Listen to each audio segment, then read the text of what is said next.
The team has finally received the flight data recordings from Washington. This information is crucial for uncovering the true cause of the crash. Let's see their airspeed.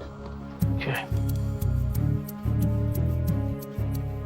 La información de los registradores de los dos fue... The information from the recorders was vital to figuring out a lot of the things that the naked eye, or the elements picked up and analyzed at the crash site, could not reveal.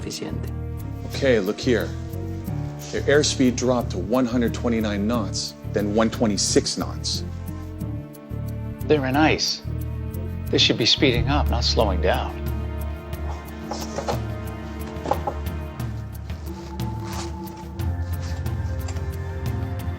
The cruising altitude is supposed to be 19,000 feet. Instead, they level out just under 18,000 feet and slow down to less than 130.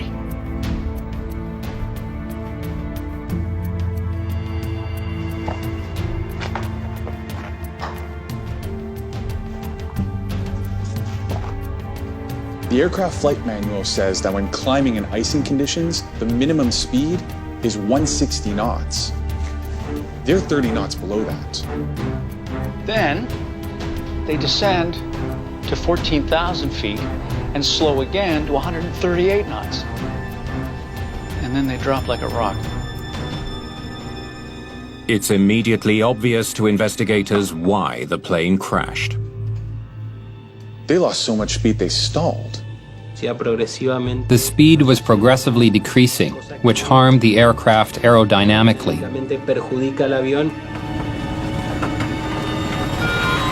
Oh, hell! And took it to a final stall and loss of control. You pick up ice, you should increase your speed. Pretty basic. Why didn't these guys do that? If the speed decreases, the pilot must increase all power to try and get out of the situation to maintain the speed of flight. Let's see their power settings. The investigators need to find out how the pilots could have let the plane slow to the point of stalling.